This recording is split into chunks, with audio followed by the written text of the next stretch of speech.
Next നമ്മൾ നോക്കാൻ പോകുന്ന ഓവർ ടൈം ആണ്.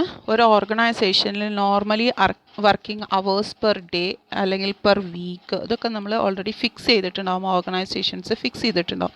ചില സമയത്ത് ഇതിൽ കൂടുതൽ നോർമൽ വർക്കിംഗ് അവേഴ്സിൽ കൂടുതൽ വർക്ക് ചെയ്യേണ്ട ഒരു സാഹചര്യം വരാറുണ്ട്. ഓക്കെ, അതായത് റെഗുലർ വർക്കിംഗ് അവേഴ്സിൽ നിന്നും കൂടുതൽ വർക്ക് ചെയ്യുകയോ നോർമൽ വർക്കിംഗ് അവേഴ്സിൽ നിന്നും കൂടുതൽ വർക്ക് ചെയ്യുകയോ ചെയ്യുന്നുണ്ടെങ്കിൽ അതിനെയാണ് നമ്മൾ ഓവർ ടൈം എന്ന് പറയുന്നത്. ഇവിടെ കമ്പനി പറയുന്നത് ഇന്ത്യൻ ഫാക്ടറീസ് ആക്ട് പ്രകാരം 1948 പ്രകാരം വർക്കേഴ്സ് വർക്ക് ചെയ്യുന്നത് 9 മണിക്കൂറിൽ കൂടുതലോ അല്ലെങ്കിൽ വീക്കിലി 48 മണിക്കൂറിൽ കൂടുതലോ വർക്ക് ചെയ്യുന്നുണ്ടെങ്കിൽ അതിനെയാണ് ഓവർ ടൈം എന്ന് പറയാറുള്ളത്. ഓവർ ടൈമിന് എപ്പോഴും നോർമൽ റേറ്റിനെക്കാട്ടിലും ഡബിൾ ആയിട്ട് പേയ്മെൻറ്റ് കൊടുക്കാറുണ്ട്. ഓക്കെ, അതിനെയാണ് ഓവർ ടൈം പ്രീമിയം എന്ന് പറഞ്ഞാൽ additional amount paid on account of over time. Over ടൈമിന് അക്കൗണ്ടിൻ്റെ കൂടുതൽ പൈസ കൊടുക്കുന്നുണ്ടെങ്കിൽ അതിനെയാണ് ഓവർ ടൈം പ്രീമിയം എന്ന് പറയുന്നത്. എന്തിനു കൊണ്ടൊക്കെയാണ് ഈ ഓവർ ടൈം, ഏതൊക്കെ സാഹചര്യത്തിലാണ് ഈ ഓവർ ടൈം വരാറ് എന്നുള്ളതാണ് പറയുന്നത്. ചില സമയത്ത് ഡിമാൻഡ് ഇൻക്രീസ് ചെയ്യുമ്പോൾ പ്രൊഡക്ഷൻ കൂട്ടേണ്ടതായിട്ട് വരുന്ന സാഹചര്യത്തിൽ, അല്ലാന്നുണ്ടെങ്കിൽ നമുക്ക് ഇനാഡിക്വേറ്റ് നമ്പർ ഓഫ് വർക്കേഴ്സിൻ്റെ കുറവ് മൂലം നമുക്ക് ഓവർ ടൈം വരാറുണ്ട്. അല്ലെങ്കിൽ അർജൻറ്റ് ഓർഡേഴ്സ് എക്സിക്യൂട്ട് ചെയ്യേണ്ട സിറ്റുവേഷൻസിൽ നമുക്ക് ഓവർ ടൈം വരാറുണ്ട്. അല്ലാന്നുണ്ടെങ്കിൽ നമുക്ക് വർക്കേഴ്സിൻ്റെ നോൺ അവൈലബിലിറ്റി കൊണ്ട് ഓവർ ടൈം വരാറുണ്ട്. അല്ലെങ്കിൽ എക്യുപ്മെൻറ്റോ സ്പേസൊക്കെ കുറവ്, അതിൻ്റെ ഷോർട്ടേജ് മൂലം നമുക്ക് ഓവർ ടൈം വരാറുണ്ട്. അല്ലാന്നുണ്ടെങ്കിൽ പിന്നെ സീസണൽ റഷ് വരുമ്പോൾ, ബിസി സീസൺസ് വരുമ്പോൾ മാത്രമേ നമുക്ക് ഓവർ ടൈം വരാറുണ്ട്. ഇങ്ങനെയുള്ള സാഹചര്യങ്ങളിലാണ് നമുക്ക് ഓവർ ടൈംസ് വരുന്നത്. ഇനി നമുക്ക് അതിൻ്റെ പ്രോബ്ലം എങ്ങനെയാണ് വർക്കൗട്ട് ചെയ്തിരിക്കുന്നത് എന്നുള്ളത് നോക്കാം. Companies basic wage rate is ₹3 per hour and it's over time rates R evening time and 1/3 ആണ്. വീക്കെൻഡ് ആണെന്നുണ്ടെങ്കിൽ ഡബിൾ ടൈം ആണ്.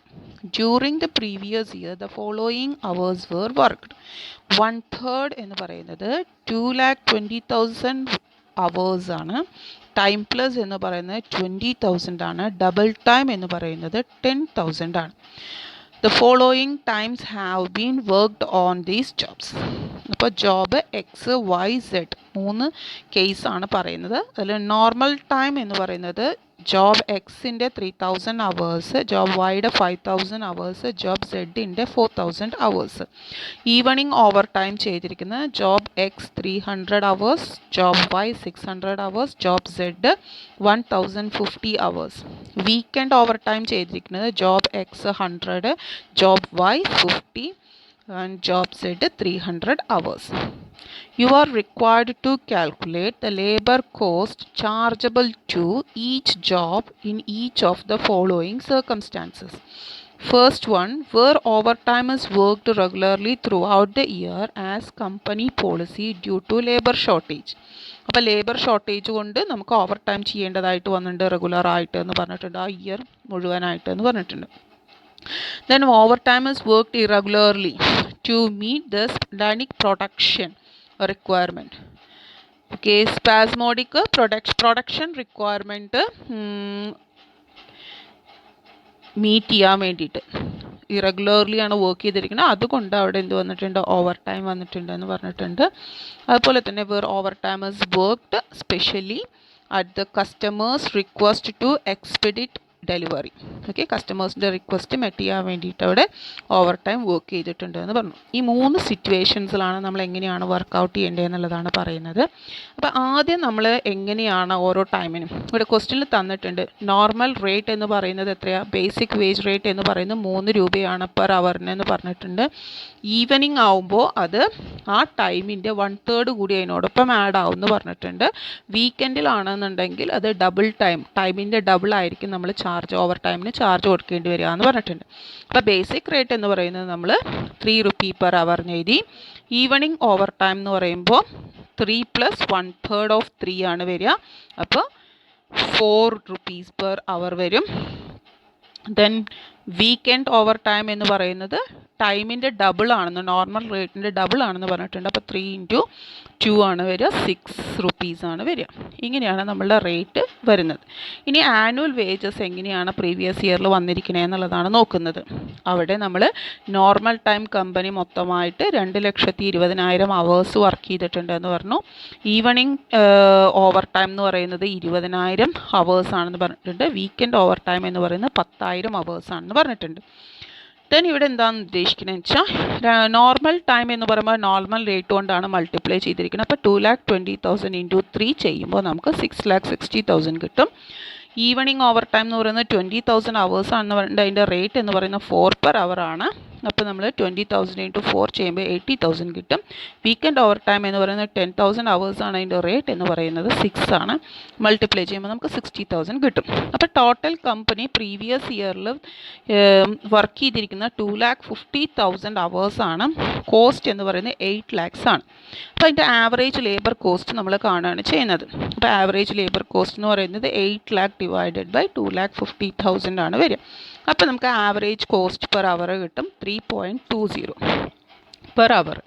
ഇനി നമ്മൾ മുകളിൽ പറഞ്ഞിരിക്കുന്ന ഓരോ സിറ്റുവേഷൻസിൽ അത് എങ്ങനെയാണ് അപ്ലൈ ചെയ്യുന്നത് എന്നുള്ളതാണ് നോക്കുന്നത്. ഇപ്പോൾ ഓവർ ടൈം എന്ന് പറയുന്നത് നമ്മൾ പറഞ്ഞിട്ടുണ്ടായിരുന്നു ലേബർ കോസ്റ്റ്, അതായത് ലേബർ ഷോർട്ടേജ് കൊണ്ടാണ് വരണമെന്നുണ്ടെങ്കിൽ ആ 3 കാറ്റഗറി ജോബ് XYZ ഓക്കെ അതിലെങ്ങനെയാണ് അത് വരണേ എന്നുള്ളതാണ് പറയുന്നത്. അപ്പോൾ നമ്മൾ പറയുന്നത് in the case of over time becomes a part of labour കോസ്റ്റിൻ്റെ ഒരു ഭാഗമായിട്ട് വരികയാണെങ്കിൽ എങ്ങനെയാണ് ഓക്കെ. അപ്പോൾ നമ്മളവിടെ മൾട്ടിപ്ലൈ ചെയ്യുന്നത് ആവറേജ് കോസ്റ്റ് വെച്ചായിരിക്കും.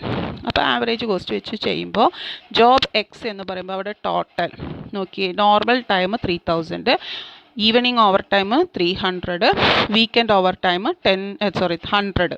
അപ്പോൾ എല്ലാം കൂടി ആഡ് ചെയ്യുമ്പോൾ നമുക്ക് അവർ ആ ഒരു ജോബ് Xയിൽ എത്ര അവേഴ്സ് വർക്ക് ചെയ്തിട്ടുണ്ട് 3,400 അവേഴ്സ് വർക്ക് ചെയ്തിട്ടുണ്ട്.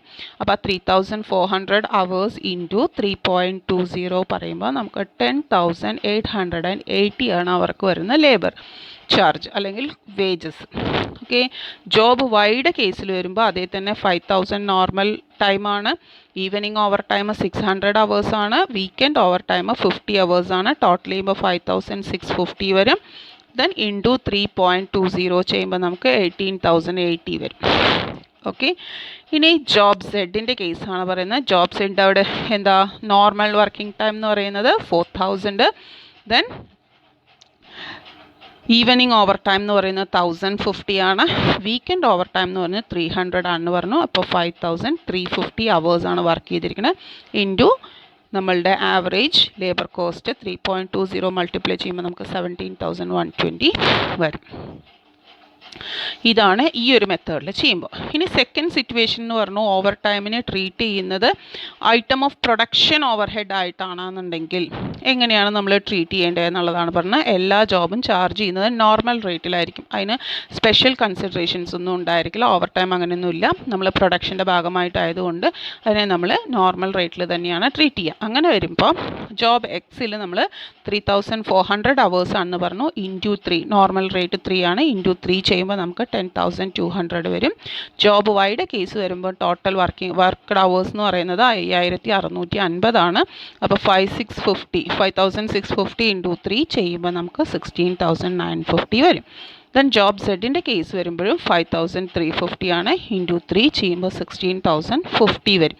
ഇങ്ങനെയാണ് നമ്മൾ പ്രൊഡക്ഷൻ ഓവർ ഹെഡിൻ്റെ ഐറ്റമായിട്ട് ട്രീറ്റ് ചെയ്യുകയാണെങ്കിൽ ഓവർ ടൈമിനെ ട്രീറ്റ് ചെയ്യുകയാണെങ്കിൽ കൊടുക്കുന്ന വേജ് നോർമൽ റേറ്റ് ആയിരിക്കും കൊടുക്കുന്നുണ്ടാവുക എന്ന് പറഞ്ഞു. ഇനി തേർഡ് കേസിൽ എന്താ പറയണമെന്ന് വെച്ചാൽ ഇതിൽ നമ്മൾ ഹോൾ ഓവർ ടൈം പേയ്മെൻറ്റ് എന്ന് പറയുന്ന ചാർജ് ചെയ്യുന്ന ഒരു പെർട്ടിക്കുലർ ജോബിലേക്ക് ചാർജ് ചെയ്യുന്ന പോലെയാണെങ്കിൽ നമ്മൾ നേരത്തെ കണ്ടുപിടിച്ച ആ 3 ഐറ്റം, അതായത് നോർമൽ റേറ്റ് 1, അതുപോലെ ഈവനിങ് ഓവർ ടൈമിന് ഒരു റേറ്റ്, അതുപോലെ തന്നെ വീക്കെൻഡ് ഓവർ ടൈമിന് ഒരു റേറ്റ്, ആ ഒരു റേറ്റ് വെച്ചിട്ട് നമ്മൾ മൾട്ടിപ്ലൈ ചെയ്യണമെന്ന് മാത്രമേ ഉള്ളൂ. അങ്ങനെ വരുമ്പോൾ ജോബ് Xൻ്റെ കേസ് വരുമ്പോൾ 3,000 അവേഴ്സിന് നോർമൽ റേറ്റ് 3 വെച്ചിട്ട് 9,000 വരും. 300 ഈവനിങ് ഓവർ ഹെഡിന് 300 ഇൻറ്റു 4 വെച്ചിട്ട് 1,200 വരും. ആൻഡ് വീക്കെൻഡ് ഓവർ ടൈമിന് 100 ഇൻറ്റു 6 വെച്ചിട്ട് 600 വരും. ടോട്ടൽ ചെയ്യുമ്പോൾ നമുക്ക് 10,800 കിട്ടും. ഇനി ജോബ് വൈൻ്റെ കേസും ഇതേപോലെ ചെയ്യുക. 5,000 ഇൻറ്റു 3 നോർമൽ റേറ്റ് ചെയ്യുമ്പോൾ 15,000 കിട്ടും. 600 ഇൻറ്റു 4 ചെയ്യുമ്പോൾ നമുക്ക് 2,400 കിട്ടും. 50 ഇൻറ്റു 6 ചെയ്യുമ്പോൾ 300 കിട്ടും. ഓക്കെ, ഇനി ജോബ് സെഡിൻ്റെ കേസും അതേപോലെ ചെയ്യാം. അപ്പോൾ ജോബ് വൈക്ക് ടോട്ടൽ 17,700 ആണ് വരിക കേട്ടോ. ജോബ് സെഡിൻ്റെ കേസ് വരുമ്പോൾ 4,000 ഇൻറ്റു നോർമൽ റേറ്റ് 3 ചെയ്യുമ്പോൾ 12,000 കിട്ടും. 1,050 ഈവനിങ് ഓവർ ടൈമാണ്, അത് ഇൻറ്റു 4 ചെയ്യുമ്പോൾ 4,200 കിട്ടും. ദെൻ 300 വീക്കെൻഡ് ഓവർ ടൈമാണ്, 300 ഇൻറ്റു 6 ചെയ്യുമ്പോൾ 1,800 കിട്ടും. ടോട്ടൽ 18,000 കിട്ടും. ഇതാണ് 3 കണ്ടീഷൻ, 3 സിറ്റുവേഷൻസിനനുസരിച്ച് 3 രീതിയിലാണ് അവിടെ ഓവർ ടൈം കാൽക്കുലേറ്റ് ചെയ്തിട്ടുള്ളത്. ഇങ്ങനെയാണ് നമ്മൾ ഓവർ ടൈം കാൽക്കുലേറ്റ് ചെയ്യുക. ഓക്കെ.